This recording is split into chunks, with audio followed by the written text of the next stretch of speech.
Hadley Bass in here. Today I'm going to show you a few tips and tricks to catch some stock trout.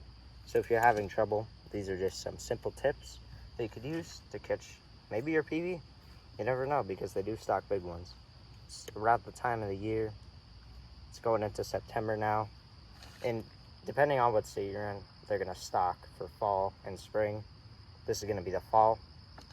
So I'm going to have 2 rigs set up where you can use them to follow and catch your own trout. It's that easy. So first off, we're gonna have this. It's a J hook with a bobber. We're gonna put some power bait on the end, because stock trout, usually what they feed them is dough. Power bait is equivalent to dough, basically, just in different colors. And for that, I would pick not any of the glitter, just like a yellow or orange color. You could just roll that up, put it on the end, and cast it out. And don't be afraid to use light line, because these stock trout don't fight as hard. That's just a given, because how they've been raised. So nextly, we're gonna have any type of spoon or spinnerbait that you want to tie on. It's your personal preference. I'm gonna use a silver spoon.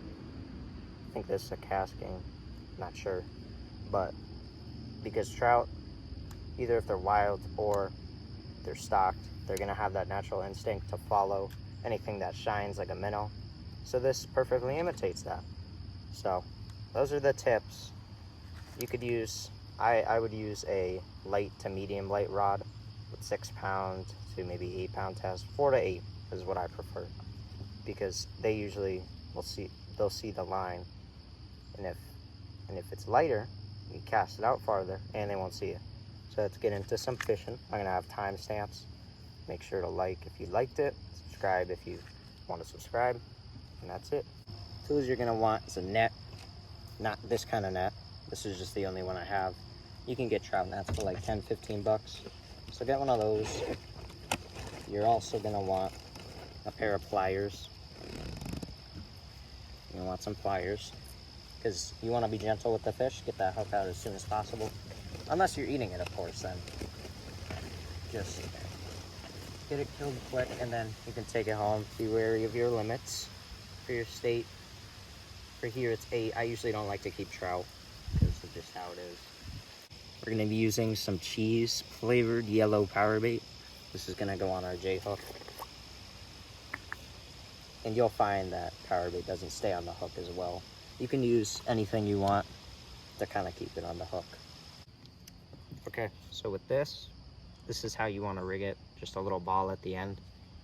And you want to be watching your rod if you're using a hook this small, because usually they'll set the hook on themselves and get gut hooked, and by then they're probably dead. So just be wary of that. Set it down. Make sure to watch your bobber. And another thing with that is you can use a drop shot rig as well.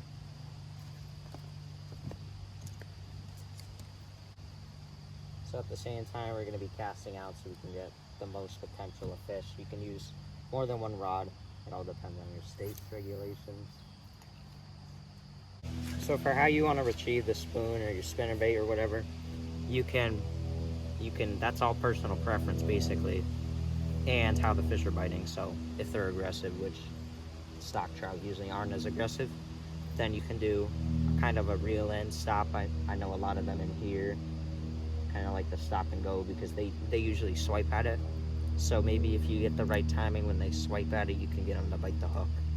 And with just a straight retrieve, same speed, you can change up the speed, you can keep it the same, you can do a little slower, and that's basically it. Slower you want to go for when it's warmer water. Here it's probably around 65 maybe. All right, we're gonna move spots because just the amount of leaves there is here.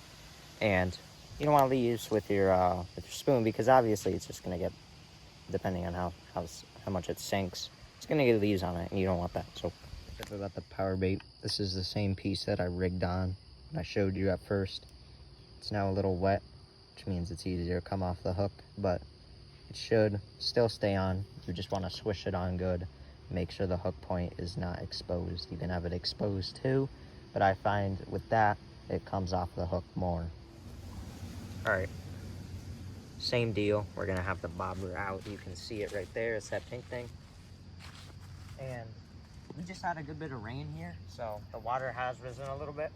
Usually the trout are a lot more active here. We're gonna see how it is. I'm gonna switch spots often and hopefully land one. I'm guessing they're deeper and the bobber is probably not the best choice.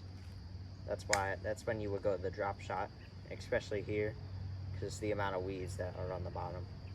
So like I said, the trout are gonna be deeper, especially in my case. So just let your spinnerbait sink for a good 3-4 seconds, just depending on how heavy it is. And then retrieve however you want.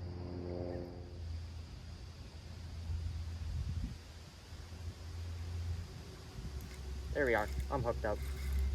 Yep. It's a nice little rainbow.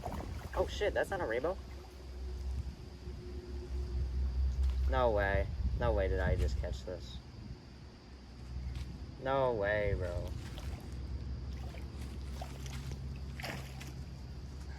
You're not gonna believe this. Yeah, he's fighting. Not enough though. Oh yeah, there he goes. He's fighting.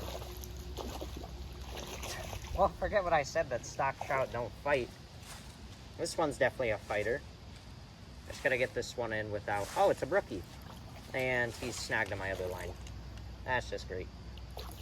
Get out of there. Oh, and he popped off. Well, so, yep, that was first hookup of the day. That was probably a... Oh, he's right there. You can see him. Come on, swim over here. Yeah, you can see him right there. That's probably like a good 14, 15-inch brook trout. First one I caught out of here. Biggest one I've ever hooked onto. I know they stock browns, rainbows, and brooks in here. And even tiger trout. I haven't caught any of those. Just anyone that'll bite. Casted that out a little bit farther this time. And with the spinnerbait, not spinner, spoon, we're gonna just do the same thing that I did. I let it sink for a little bit, gave it a few twitches on the way back, retrieved it slow, and that guy hooked on. If you're wondering what kind of action this spoon has, this one right here, it has kind of like a side-to-side winding action. And it, when you reel it in, goes up relatively fast, which is not what I want. I want it to stay deep, but it's not a heavy spoon whatsoever, so just have to work with it. Still got a fish to bite though, my PB brookie. Update, we're switching spots. No bites on the power bait again. But I'm not losing hope in it, that's for sure. Right here is the next spot, essentially right next to that. It's a bit deeper here, drops off about 4 or 5 feet down there, and the deep pool is out there.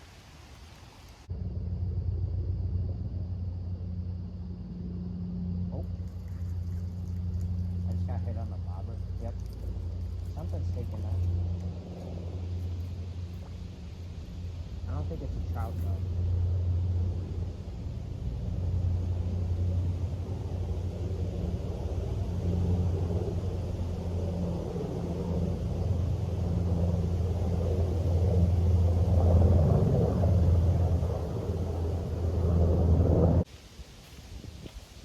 That really doesn't make sense to me. I know trout have teeth, but I tied a good polymer knot on that, and somehow it still snapped off. Maybe he was just biting it the wrong way, but at least something was biting. Don't think it was a trout though, so we'll have to just see. I'm gonna switch up my bait to something that sinks more, probably a rooster tail.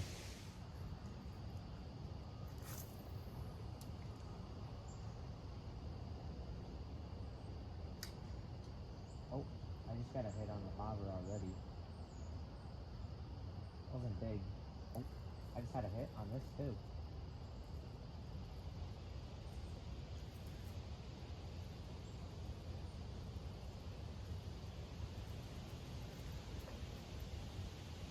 That was crazy. So I saw something little hit the bobber because it kind of bounced, and there's not a lot of waves on the water right now.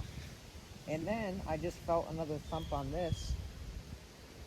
Felt like a decent sized trout. Hopefully we can get him to bite again.